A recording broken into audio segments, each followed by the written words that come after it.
Sobrang init. Tingnan mo yung ano ko, napaka iwang-wang na. Ganda pala ng mga bahay dito. Mga bahay dito guys. Oh. Super ganda. Sobrang mahal ito. Kasi nasa ano. Kaya nipasyal ko kayo sa isang lugar na mga rich. Ako cannot be rich. Hindi ako mayaman, kaya cannot be rich. Kaya nagpa-music siya sa sarili niya. Minsan bating siya. Marami nang nagsi-picnican. Ginamit na nilang mga yate nila. Mga yate. Ayan. Marami palang nakaparking area ng mga yate dito na nag-uupa sila. Ayan, mga yate nag-uupa. Nagsambating na siya. Nagsambating na siya. Ito may konduktor. Punta ko doon, bili ako ice cream. Ikot ako doon, no? May tulay. Ayun ang Stena Lines guys, oh. Yung Stena Lines na yan. Galing yan Denmark. Kita nyo? Sobrang laki niyan. Ikot ako doon. Ikot ko kayo doon sa kabila. Kasi may konduktor. Malapit lang dito ang Volvo natin sa Trabuan. Marami kasing Volvo guys sa lugar ng mga iba-ibang mga area. Dito sa lugar na ito, meron isang Volvo na mga engineer din. Ito mga engineer. Malapit lang dito ang trabaho niya. Kaya dito ko siya inantay. So at the same time, ayun, binuksan ang ang tulay guys. Dahil may lumalabas na yak. Kita nyo? Hindi pala ako makatawid. Dahil binuksan ang tulay. Dahil ang yak pala, hindi pala makalabas-labas basta-basta. Mayroon silang daanan. Ayun, nakita nyo? Sa unahan guys. Oh. Ang mga bahay dito ay grabe, sobrang mahal.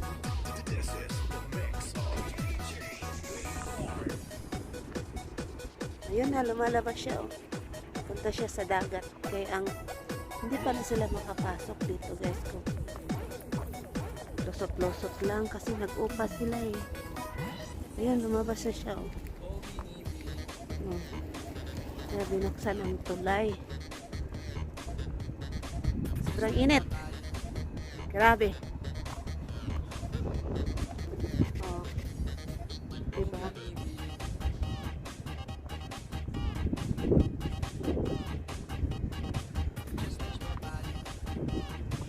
Tayo ko muna yung aking bag. Tayo natin to.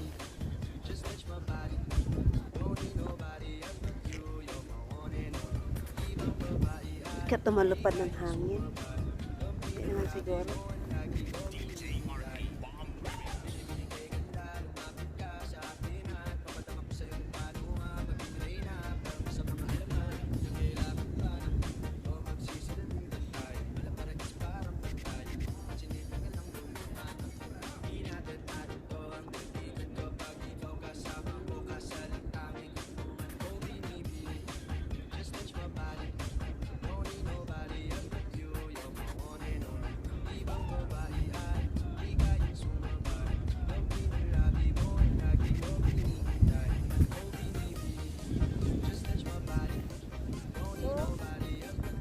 Ayan na, tuloy na natin. Ay.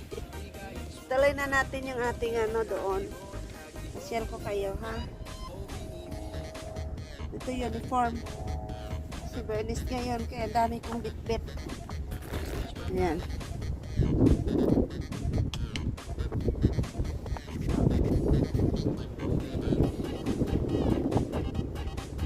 Ayan, bumalik na yung tulay na sarado na. Nadaanan natin yung makadaan tayo dyan. Parang hindi atay. May gate. Hindi pala ako nakarating doon. May gate pala guys. Ay! Oo, makatawid pala. Ayun, may nagbisikleta. Teka. Yun pala ay ano. Mga bahay dyan. Diretso doon sa Ericsberg. Ikutin ko to. Ikutin ko punta doon sa trabaho ng asawa. At doon ako mag-aantay sa kanya. Pasyal ko kayo sa dry dock area. Dati, ngayon sarado na, wala ng dry dock. Dry dock sa mga ano. Tingnan mo, nagsula siya. Maraming nag-ano. Diba?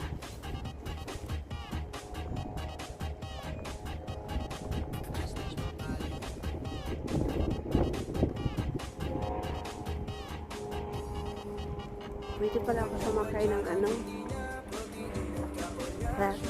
Kayan. Sakay ako kayan para may pasyal ko kayo. Sakay ako ng ano. Yun o. Yan ko yan.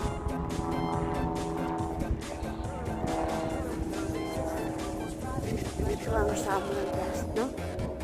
Summer dito sa Sweden. Yung mga bahay nilang gaganda. Sa harap talaga ng dagat. Mayaman dito guys. Super yaman ng mga nakatira dito. Dahil nasa harap ng dagat. Milyon ang ano dito. Ayun, ikot ako. Dahil doon yung ano, tingnan mo.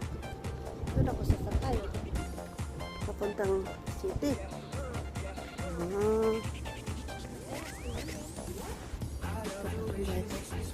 So, yan ang tulay guys.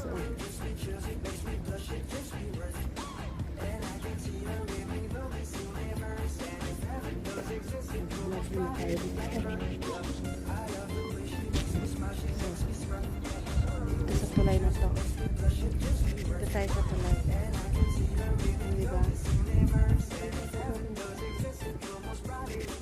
Itong mga yak na to, hindi to makalabas pala dito sa tulay.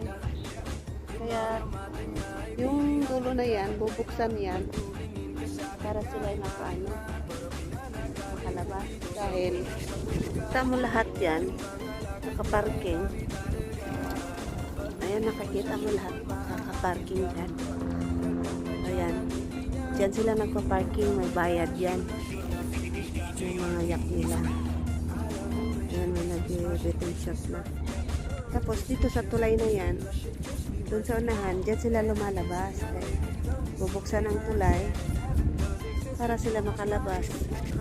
Makapunta doon sa dagat na gusto nila.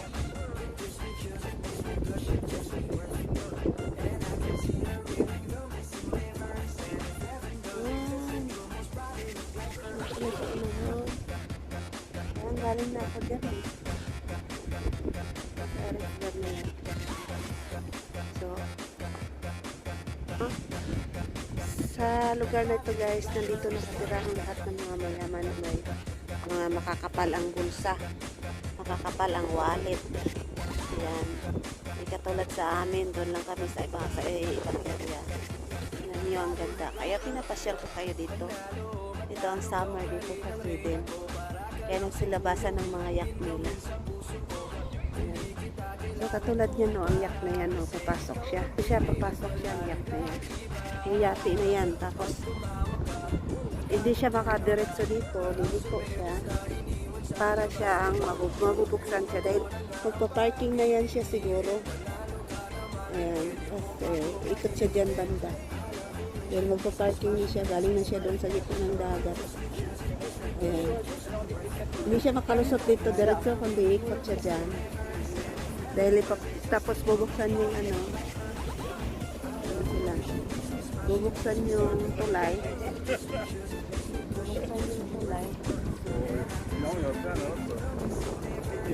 Tapos pag-parking sila.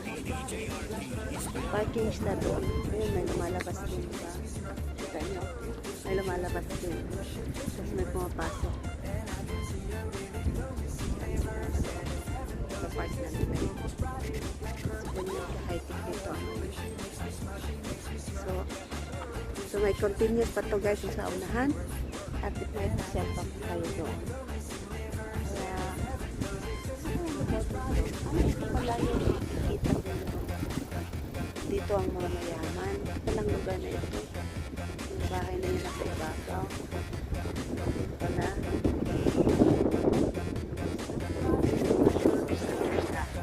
Sobrang ganda dito sa city guys. Napakaganda. Dito ka rin sa garden po.